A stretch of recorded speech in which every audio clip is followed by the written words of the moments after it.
Capítulo 6. A alma e a natureza de sua percepção. Com o pequeno histórico no qual avançamos bastante, podemos ao menos começar a discutir o tema desse livro, a eterna validade da alma. Mesmo quando estamos explorando outros temas, estaremos tentando ilustrar o aspecto multidimensional desse ser interior. Há muitos conceitos errôneos relacionados a isso, e primeiro de tudo, devemos tentar descartá-los. Primeiro, uma alma não é algo que você tenha, ela é algo que você é. Normalmente, uso o termo entidade, ao invés do termo alma, simplesmente porque esses conceitos errôneos não são particularmente relacionados à palavra entidade e suas conotações são menos religiosas em termos de sentido organizacional. O problema é que normalmente você considera a alma ou entidade como uma coisa finda, estática, que lhe pertence, mas que não é você. A alma ou entidade, em outras palavras, sua mais íntima e poderosa identidade interior, está e precisa estar sempre mudando. Não é algo, no entanto, como uma peça de herança apreciada. É viva, responsiva, curiosa. Ela forma a vividez e o mundo que você conhece, e ela está num estado de vir a ser. Agora, na realidade tridimensional, na qual seu ego tem seu foco principal, vir a ser pressupõe chegada ou um destino, um final para o qual existe o estado de vir a ser. Mas a alma, ou entidade, tem suas existências basicamente em outras dimensões, e nelas a completude não depende da chegada a nenhum ponto, espiritual ou ao contrário. A alma ou entidade está sempre num estado de fluxo ou de aprendizado e de desenvolvimentos que tem a ver com a experiência subjetiva mais do que com o tempo ou espaço. Isso não é tão misterioso quanto possa soar. Cada um de meus leitores joga um jogo no qual a consciência egotista do eu finge não saber o que o eu completo definitivamente sabe, considerando que o ego é definitivamente uma parte do eu completo.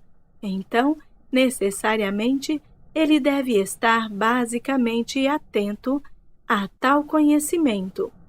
Em seu intenso foco na realidade física, porém, finge não saber, até que se sinta capaz de utilizar a informação em termos físicos. Você tem acesso ao seu interior. No entanto, você é cortado abruptamente de sua alma ou entidade. O ego prefere considerar a si mesmo o capitão no leme, por assim dizer, já que é o ego que, na maioria das vezes, lida com os tumultos marítimos momentâneos da realidade física, e ele não quer ser distraído nesta tarefa. Canalizações psicológicas e físicas sempre existem, enviando comunicações aqui e ali através dos vários níveis do eu, e o ego aceita essa informação necessária da porção do interior da personalidade sem questionar.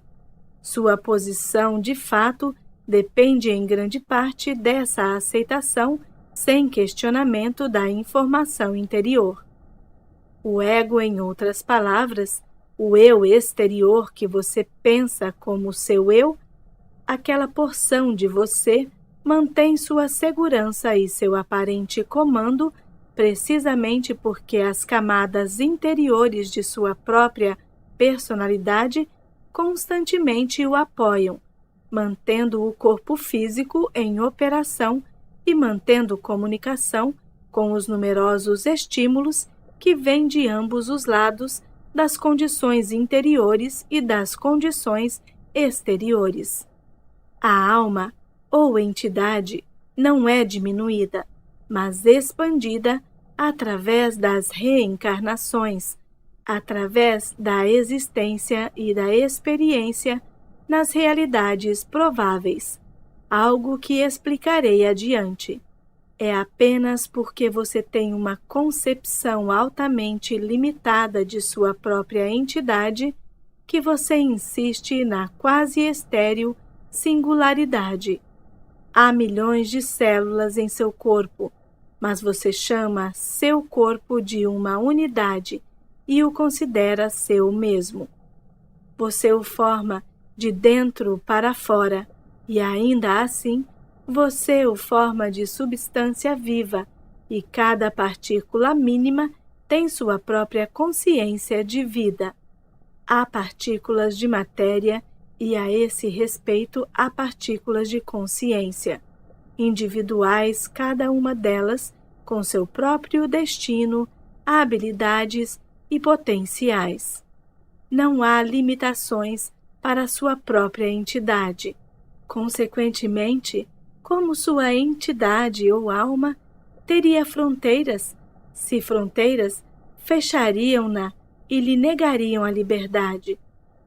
Geralmente, parece que a alma é pensada como uma pedra preciosa a ser apresentada finalmente como um presente para Deus, ou considerada como algumas mulheres costumavam considerar suas virgindades, algo altamente premiado que precisa ser perdido.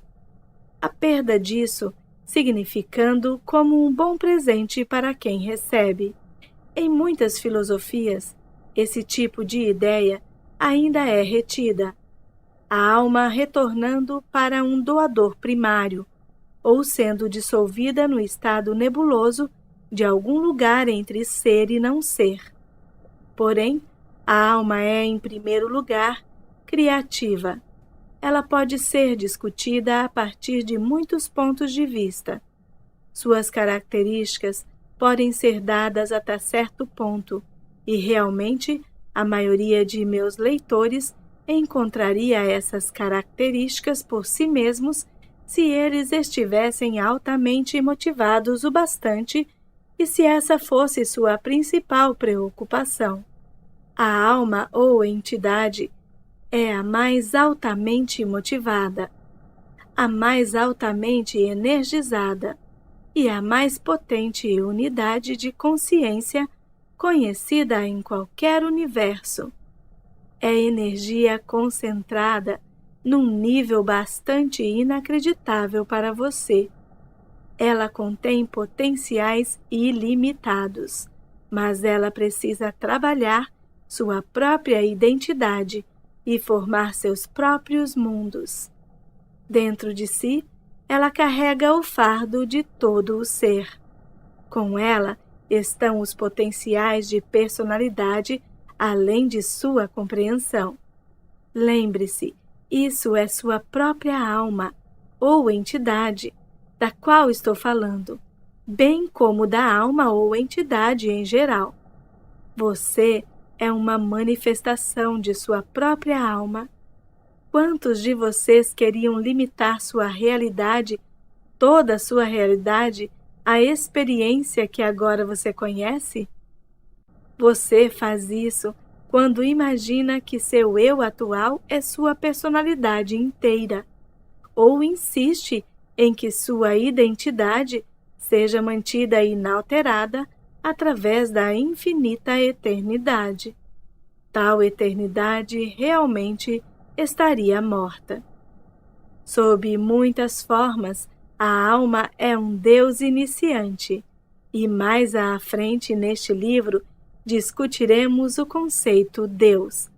Por agora, porém, estaremos interessados simplesmente na entidade ou alma, o eu maior que sussurra até mesmo agora nos recessos escondidos da experiência de cada leitor. Espero nesse livro não apenas assegurar-lhe da eterna validade de sua alma ou entidade, mas ajudá-lo a sentir sua realidade vital dentro de si mesmo. Primeiro, porém, você precisa ter alguma ideia de sua própria psicologia e estrutura física. Quando você entender até certo ponto quem você é, então poderei explicar mais claramente quem e o que eu sou. Espero lhe familiarizar com esses aspectos profundamente criativos de seu próprio ser. Assim, você pode usá-los para estender e expandir toda a sua experiência. Muitos indivíduos imaginam que a alma seja um ego imortalizado, esquecendo-se que o ego, como você o conhece, é apenas uma pequena porção do eu. Assim, essa seção da personalidade é simplesmente projetada progressivamente ad infinitum, por assim dizer. Porque as dimensões de sua realidade são tão pouco entendidas, seus conceitos são compelidos à limitação. Ao considerar imortalidade, o gênero humano parece esperar por um desenvolvimento egoísta, e ainda ele contesta a ideia de que tal desenvolvimento pode envolver mudança. Ele diz, através de suas religiões, que tem uma alma realmente, sem mesmo perguntar o que uma alma é, e frequentemente ele parece considerar novamente a alma como um objeto de sua possessão. Agora, a personalidade, como você a conhece, constantemente muda na realidade de modos imprevisíveis. Você teima em focar sua atenção sobre as semelhanças que são tecidas através de seu próprio comportamento. E sobre essas semelhanças, você constrói uma teoria de que o eu segue um padrão que você, ao contrário, transpôs. E o padrão transposto lhe impede de ver o eu como ele realmente é. Então, você também projeta esse ponto de vista distorcido em sua concepção da realidade da alma. Então, você pensa na alma sob a luz de concepções errôneas, que você mantém considerando até mesmo a natureza de seu eu mortal. Até mesmo o eu mortal, você vê, é mais milagroso e maravilhoso do que você percebe, e possui muito mais habilidades do que você imputa a ele. Você ainda não entende a verdadeira natureza da percepção, nem mesmo no que o eu mortal está interessado, e por isso mal pode entender as percepções da alma, pois a alma, acima de tudo, percebe e cria. Lembre-se novamente que você é uma alma agora. A alma dentro de você, portanto, está percebendo agora. Seus métodos de percepção são os mesmos agora que foram antes de seu nascimento físico e como serão após sua morte física. Basicamente, sua porção interna, as coisas da alma, não mudará repentinamente seus métodos de percepção, tampouco suas características após a morte física. Você pode descobrir o que a alma é agora, portanto. Ela não é algo esperando por você em sua morte, tampouco algo que você precisa salvar ou remir, e ela também não é algo que você possa perder. O termo perder ou salvar sua alma tem sido grosseiramente mal interpretado e distorcido, pois ela é a sua parte que realmente é indestrutível. Entraremos nesse assunto particular numa parte do livro onde falamos sobre religião e o conceito Deus. Sua própria personalidade, como você a conhece, aquela porção de você que você considera exclusivamente você, também nunca será destruída ou perdida. É uma porção da alma. Não será engolida pela alma, nem apagada por ela.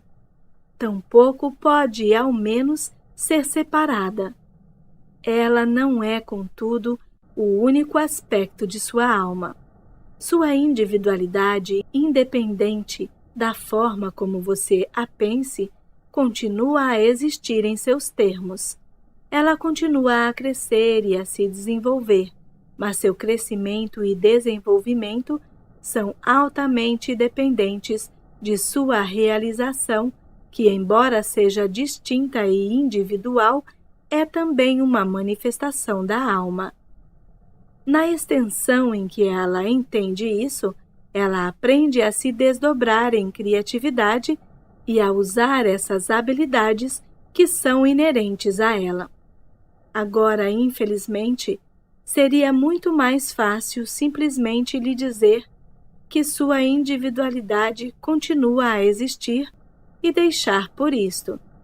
Embora isso compusesse uma parábola bastante razoável, foi dito dessa forma particular antes, e há perigos na mesma simplicidade do conto. A verdade é que a personalidade que você é agora e a personalidade que você tem sido e será, nos termos em que você entende tempo, todas essas personalidades são manifestações da alma, de sua alma. Sua alma, então, a alma que você é, a alma de quem você é parte, essa alma é um fenômeno muito mais criativo e miraculoso do que você previamente supôs. E quando isso não é claramente entendido, e quando o conceito é enfraquecido em causa da simplicidade, como mencionado anteriormente, então a intensa vitalidade da alma nunca pode ser entendida.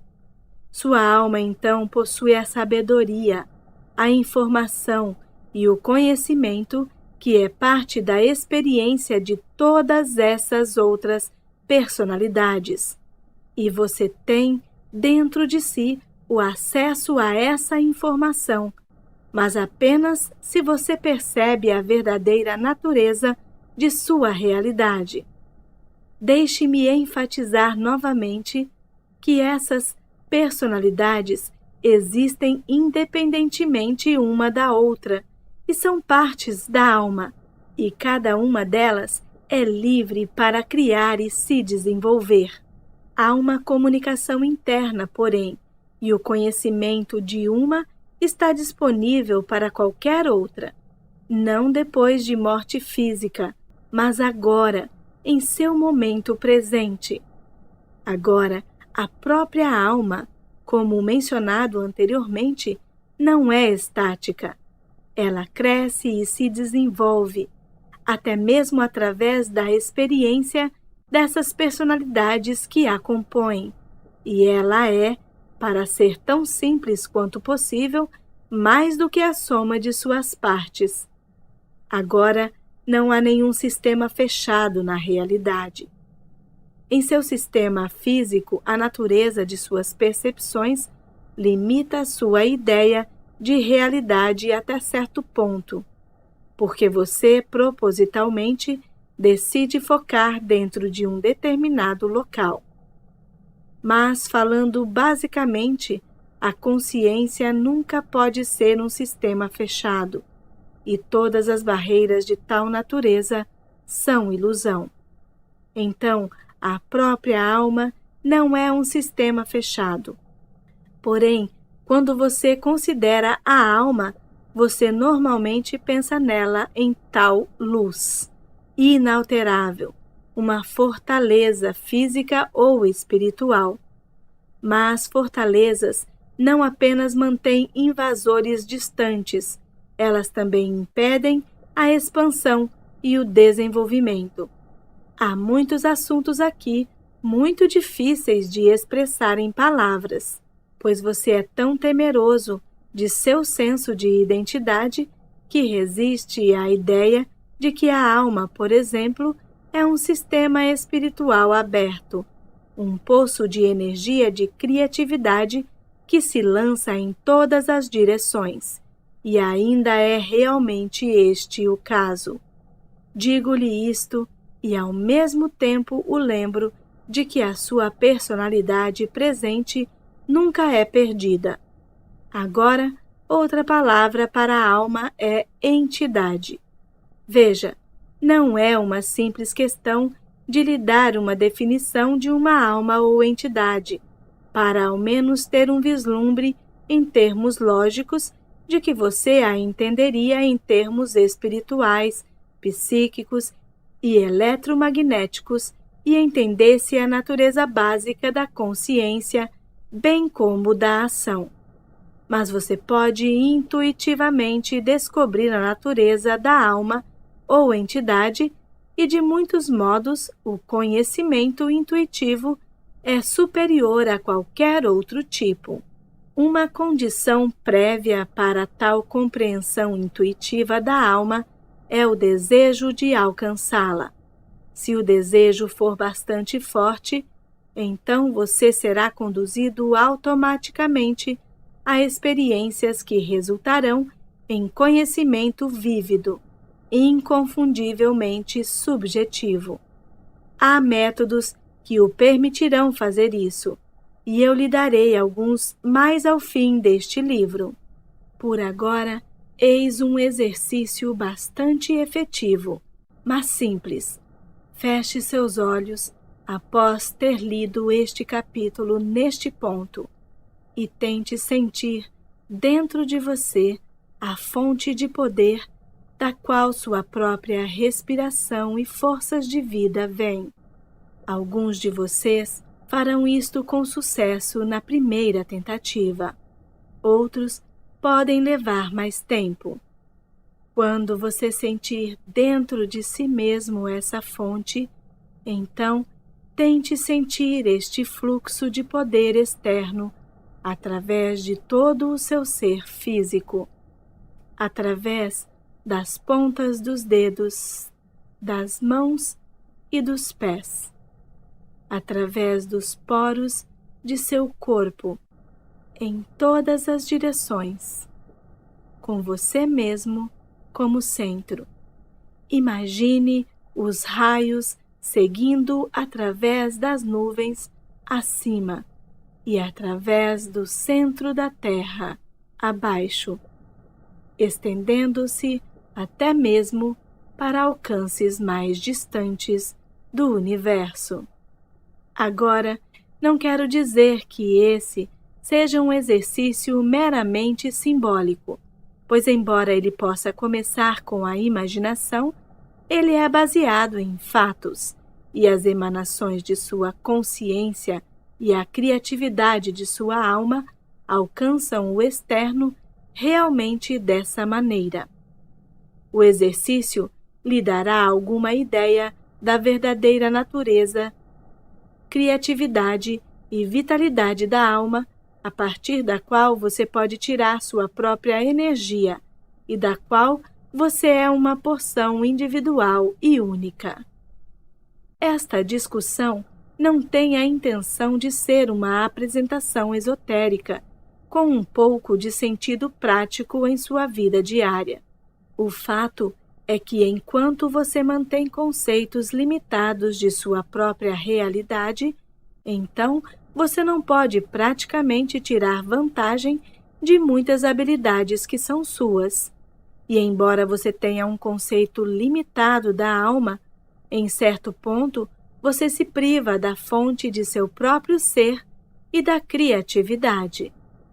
Agora, estas habilidades operam, saibam você disso ou não, mas frequentemente elas operam a despeito de você, melhor ainda, com sua cooperação consciente. E frequentemente, quando você se pega usando-as, você se torna amedrontado, desorientado ou confuso. Não importa o que lhe foi ensinado, você precisa entender, por exemplo, que, basicamente falando, percepções não são físicas na forma como o termo é comumente usado. Se você se pegar percebendo a informação através de outros sentidos, que não sejam seus sentidos físicos, então você precisa aceitar o fato de que essa é a forma como a percepção trabalha. O que frequentemente acontece é que sua percepção de realidade é tão limitada que você teme sempre que percebe qualquer experiência que não se ajusta à sua concepção. Agora, não estou falando meramente das habilidades livremente chamadas de percepção extrasensorial. Essas experiências lhe parecem extraordinárias apenas porque você negou por muito tempo a existência de qualquer percepção que não vinha através dos sentidos físicos. A denominada percepção extrasensorial lhe dá uma ideia crua e distorcida das formas básicas, nas quais o ser interior recebe a informação. Mas os conceitos construídos ao redor da percepção extrasensorial são, no mínimo, próximos da verdade, e, como tais, representam um aperfeiçoamento sobre a ideia de que toda a percepção é basicamente física. Agora, é quase impossível separar uma discussão sobre a natureza da alma de uma discussão sobre a natureza da percepção. Muito brevemente, deixe-nos revisar alguns pontos. Você forma a matéria física e o mundo físico que você conhece.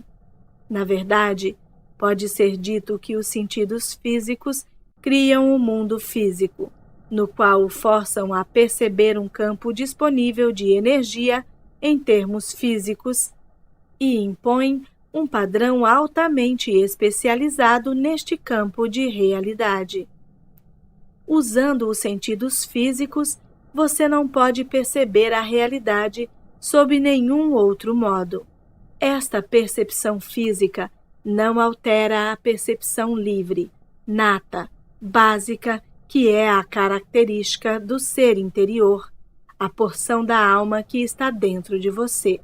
O ser interior conhece sua relação com a alma. Ele é uma porção do eu que atua. Você diria como um mensageiro entre a alma e a personalidade presente. Você precisa também perceber que, embora eu use termos como alma ou entidade, ser interior e personalidade presente, faço isso apenas em causa da conveniência, pois um é parte do outro. Não há nenhum ponto onde um comece e o outro termine.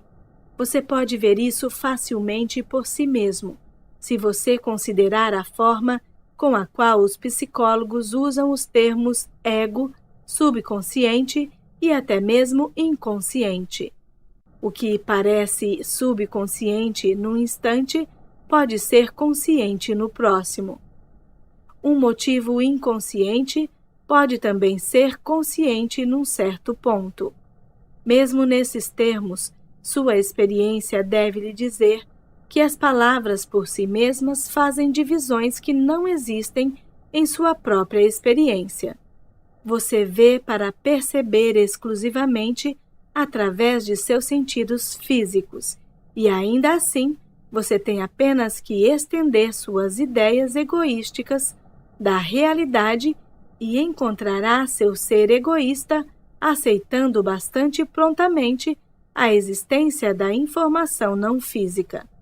Quando isso acontece, suas próprias ideias sobre sua própria natureza mudarão automaticamente e se expandirão, pois você removeu as limitações de seu crescimento. Agora, qualquer ato da percepção muda o percebedor, e a alma, considerada como um percebedor, também precisa mudar. Não há divisões reais entre o percebedor e a coisa aparentemente percebida. De muitos modos, a coisa percebida é uma extensão do percebedor.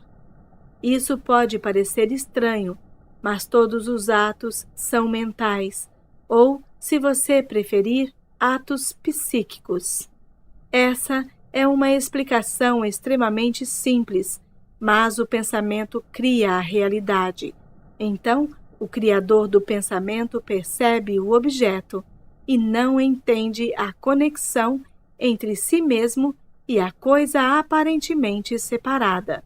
Essa característica de materializar pensamentos e emoções em realidades físicas é um atributo da alma. Agora, em sua realidade, esses pensamentos são feitos físicos. Em outras realidades, eles podem ser construídos de uma forma inteiramente diferente. Sua alma, que é você, constrói sua realidade física diária para você a partir da natureza de seus pensamentos e expectativas. Então, você pode ver prontamente quão importantes seus sentimentos subjetivos realmente são. Este conhecimento de que seu universo é construção de ideia pode imediatamente lhe dar pistas que o permitem mudar seu ambiente e as circunstâncias vantajosamente. Quando você não entende a natureza da alma e não percebe que seus pensamentos e sentimentos formam a realidade física, então você se sente impotente para mudar isto.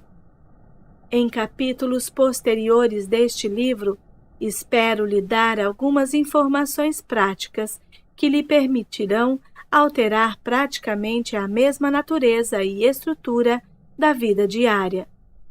A alma percebe toda a experiência diretamente. A maioria das experiências da qual você está atento vem empacotada em envoltório físico, e você pega o envoltório pela experiência em si, e não pensa em olhar dentro do pacote.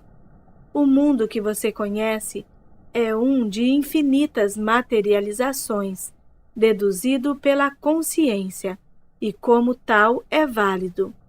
Porém, a alma não precisa seguir as leis e princípios que são uma parte da realidade física, e isto não depende da percepção física. As percepções da alma são de atos e eventos que são mentais, que mentem, por assim dizer, sob eventos físicos como você os conhece. As percepções da alma não são dependentes do tempo, porque o tempo é uma camuflagem física e não se aplica à realidade não física. Agora, é difícil lhe explicar como a experiência direta na verdade trabalha, pois ela é um campo totalmente perceptivo, inocente das pistas físicas como cor, tamanho, peso e sentidos, com os quais a percepção física é vestida.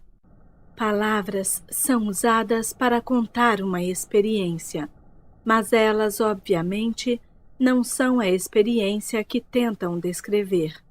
Sua experiência subjetiva física é tão envolvida com pensamentos em palavras, no entanto, que é quase impossível para você conceber uma experiência que não seja um pensamento orientado através de palavras. Agora, cada evento ao qual você está atento já é uma tradução de um evento interior, um evento psíquico ou mental que é percebido diretamente pela alma, mas traduzido pelas porções fisicamente orientadas do eu, em termos de sentidos físicos.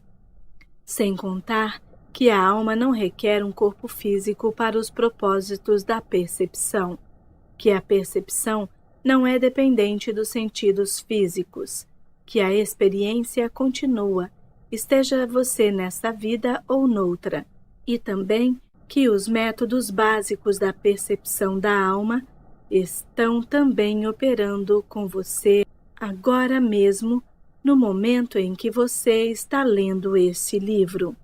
Sua experiência no sistema físico é dependente da forma física e dos sentidos físicos. Novamente, porque eles interpretam a realidade e traduzem-na em informações físicas. Algumas sugestões da experiência direta da alma podem ser ganhas através do não uso momentâneo dos sentidos físicos, recusando-se a usá-los como percebedores e usando outros métodos. Agora, você faz isso num certo ponto no estado de sonho, mas mesmo aí, em muitos sonhos, você ainda tende a traduzir a experiência em termos físicos alucinatórios. A maioria dos sonhos dos quais você se recorda é dessa natureza. Em certos níveis do sono, no entanto, a percepção da alma opera relativamente livre de obstáculos. Você bebe, por assim dizer, do puro bem da percepção. Você se comunica com os níveis de seu próprio ser e com a fonte de sua criatividade. Estas experiências, não sendo traduzidas fisicamente, não permanecem de manhã. Você não se lembra delas como sonhos. Sonhos, no entanto, podem ser formados da informação adquirida durante o que chamamos de profundidade da experiência. Esses não serão exatos ou com uma tradução próxima da experiência, mas mais próximos da natureza de parábolas do sonho, uma coisa inteiramente diferente. Agora, nesse nível particular de consciência ocorrido no estado de sono, não foi definido por seus cientistas. Durante esse nível, energia é gerada, que faz com que o estado de sonho em si mesmo seja possível. É verdade que os sonhos permitem que o eu fisicamente orientado digira a experiência corrente, mas também é verdade que a experiência atual seja devolvida a seus componentes iniciais. Isso acontece separadamente, por assim dizer. Porções dela são retidas como informações físicas, mas toda a experiência retorna a seu estado direto e inicial. Ela existe, então, eternamente separada da veste física que você precisa de forma a entendê-la. A existência física é um modo que a alma escolhe para vivenciar sua própria realidade. A alma, em outras palavras, criou um mundo para que você resida e possa mudar, uma esfera completa de atividades na qual novos desenvolvimentos e, de fato, novas formas de consciência possam emergir. De certa forma, você continuamente cria sua alma conforme ela continuamente cria você. Agora, a alma nunca é diminuída, tampouco qualquer porção do eu. A alma pode ser considerada como um campo de energia eletromagnética do qual você é parte. É um campo de ação concentrada quando você considerá-la sob esta luz. Um poço de energia de probabilidades ou ações prováveis, buscando ser expressa. Um agrupamento de consciência não física, que não obstante se conhece como uma identidade.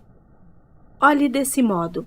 A jovem mulher através de quem falo, uma vez declarou em um poema que agora cito uma parte: estes átomos falam e se chamam meu nome.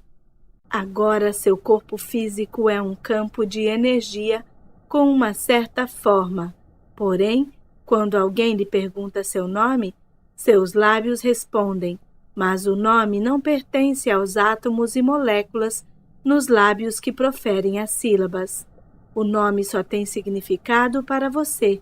Dentro de seu corpo, você não pode apontar seu dedo para a sua própria realidade. Se você pudesse viajar dentro de seu corpo, você não poderia achar onde sua identidade reside. Contudo, você diz, este é meu corpo, e este é meu nome. Se você não pode ser encontrado nem mesmo por você mesmo dentro do seu corpo, então onde está sua identidade que reivindica manter as células e órgãos como seus mesmos? Sua identidade, obviamente, tem alguma conexão com seu corpo, já que você não tem problema em distinguir entre seu corpo e a cadeira, digamos, sobre a qual você pode sentar. De uma maneira geral, a identidade da alma pode ser vista a partir do mesmo ponto de vista. Ela sabe que é e é mais certa de sua própria identidade de fato do que seu eu físico é da identidade dele. E ainda agora, onde nesse campo de energia eletromagnética a identidade da alma pode ser encontrada? Ela rege todas as outras porções de si mesmo e lhe dá a identidade que é sua própria. E quando se pergunta a ela quem é você, ela simplesmente responderia: eu sou o eu, e estou respondendo por você também. Agora, em termos psicológicos, como você entende, a alma poderia ser considerada como uma identidade principal, que é em si mesma uma gestalt de muitas outras consciências. Um eu ilimitado que é capaz de se expressar em muitas formas e modos e ainda manter sua própria identidade, seu próprio estado de ser infinito, embora ela esteja consciente de que seu estado de infinitude possa ser uma parte de outra parte infinita. Agora isso pode ser inconcebível para você, mas o fato é que essa infinitude é retida, muito embora possa estar fundida e viajando através de outros campos de energia, figurativamente falando agora. Há, em outras palavras, uma intercambiação entre almas ou entidades e possibilidades infinitas, ambas de desenvolvimento e expansão. Novamente, a alma não é um sistema fechado. É apenas porque sua presente existência é tão altamente focada numa área estreita que você coloca tais limitações severas sobre suas definições e o eu. E então projeta essas limitações sobre seus conceitos de alma. Você se preocupa com sua identidade física e limita a extensão de suas percepções por medo de não poder lidar com mais e reter o que compõe seu eu. A alma não é temerosa de sua identidade. Ela é segura sobre si mesma. De fato, ela não se procura. Ela não teme ser oprimida pela experiência da percepção. Se você tivesse um entendimento mais completo sobre natureza de identidade, você não temeria, por exemplo, a telepatia, pois através desse interesse está a preocupação de que a sua identidade será varrida pelas sugestões ou pensamentos alheios. Nenhum sistema psicológico é fechado, nenhuma consciência é fechada, a despeito de quaisquer aparências contrárias em seu próprio sistema. A alma é um viajante, e assim tem sido dito frequentemente, mas ela é também a criadora de toda a experiência e de todos os destinos em seus termos. Ela cria mundos, por assim dizer. Agora, essa é a verdadeira natureza do seu psicológico, do qual você é parte. Como mencionados anteriormente mais à frente nesse livro, lhe darei algumas sugestões práticas que lhe permitirão reconhecer algumas de suas próprias habilidades mais íntimas e poderá utilizá-las para seu próprio desenvolvimento, prazer e educação. A consciência, basicamente, não é construída sobre esses preceitos de bem e mal que tanto lhe preocupam. Consequentemente, tampouco a alma.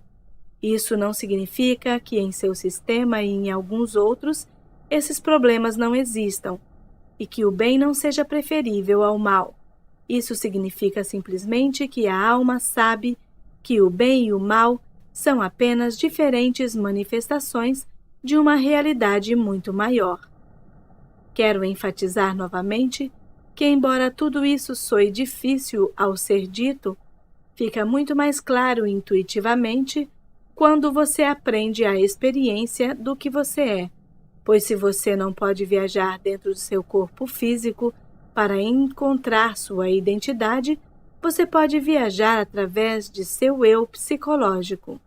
Há maravilhas muito maiores a serem percebidas através dessa exploração interior do que você pode possivelmente acreditar até que você comece tal jornada por si mesmo. Você é uma alma.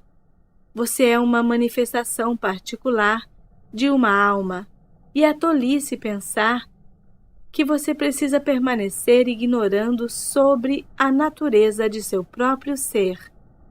Você pode não ser capaz de colocar seu conhecimento claramente em palavras, mas isso não negará de forma nenhuma o valor ou a validade da experiência que será sua, uma vez que você comece a olhar interiormente. Agora, você pode chamar isso de exploração espiritual, psicológica ou psíquica, como você preferir. Você não estará tentando encontrar sua alma. A esse respeito, não há nada a encontrar. Ela não está perdida. Você não está perdido. As palavras que você usa podem não fazer diferença, mas sua intenção realmente faz.